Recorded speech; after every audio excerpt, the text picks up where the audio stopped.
काँग्रेसचे ज्येष्ठ नेते विजय वडेट्टीवार यांनी जगद्गुरू नरेंद्राचार्यजी महाराज यांच्याविषयी केलेल्या अपमानास्पद वक्तव्यावरून विविध स्तरातून त्यांच्यावर तीव्र प्रतिक्रिया उमटत आहे। याच पार्श्वभूमीवर पेण नगर परिषदेच्या समोरील चौकात नरेंद्र महाराज यांचे शिष्य आणि अनुयायी यांनी विजय वडेट्टीवार यांच्या विरोधात जोरदार आंदोलन केले। जगद्गुरू नरेंद्राचार्यजी महाराज हे लाखो भक्तांचे श्रद्धास्थान असून त्यांच्याबद्दल अवमानकारक वक्तव्य केल्यामुळे अनुयायांमध्ये मोठा संताप पसरला आहे। या वक्तव्याचा निषेध करत संतप्त अनुयायांनी वडेट्टीवार यांनी तातडीने जाहीर माफी मागावी अशी मागणी केली। पेण नगर परिषदेच्या समोरील चौकात झालेल्या या आंदोलनात मोठ्या संख्येने भक्तगण सहभागी झाले होते। परिसरात घोषणा देत फलक दाखवत विजय वडेट्टीवार यांच्या वक्तव्याचा निषेध करण्यात आला।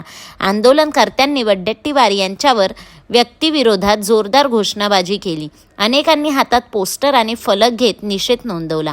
पोस्टरला काळे फासण्यात आले व जोड्याने फोटोला मारण्यात देखील आले।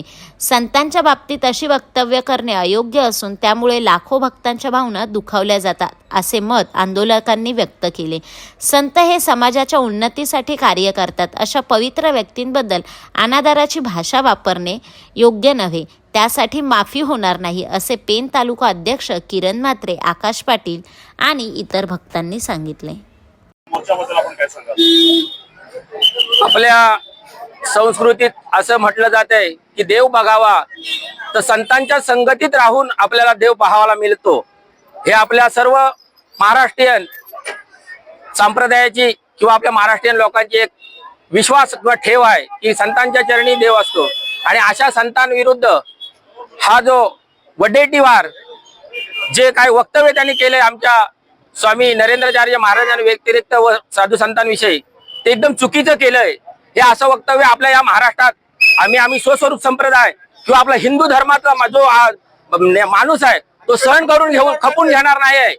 कारण हे वक्तव्य सर्वांसाठी क्लेशदायक आणि दुःखदायक आहे। या त्यांनी जो वक्तव्य केलाय त्या वक्तव्याची त्यांनी ताबडतोब माफी मागायला पाहिजे। खरंच ज्या त्यांनी चॅनलवर ते दिलेलं आहे त्या चॅनलवर जाऊन स्वतः माफी मागायला पाहिजे की आम्ही जे बोललेलं आहे चुकीचं बोललेलं आहे। कारण हा माणूस त्या स्वामीजींच्या चरणाशी आपल्या नागपूर येथे समस्या मार्गदर्शनाला गेला होता। कारण त्यांना हे माहित आहे, तरी पण त्यांनी जाणूनबुजून स्वतःची पॉलिसी वाढवण्यासाठी हे वक्तव्य केले आणि आमच्या गुरु माऊलीला दोष दिलेला आहे।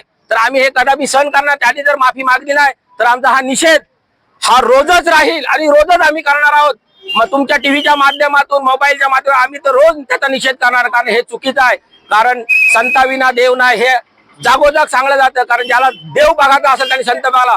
गुरु ज्यांनी गुरु नाही केला तर जन्म वाया गेला, अशी जी आपली ठेव महाराष्ट्राच्या नाही। हे असे अनाजी पंथासारखे काहीतरी लोक तयार होतात आणि आपल्या धर्माला किंवा आपल्या ह्याला दोषी ठरवतात, कलंक लावतात। अशा लोकांचा आम्ही निषेध करतो। जाहीर निषेध, जाहीर निषेध, जाहीर निषेध।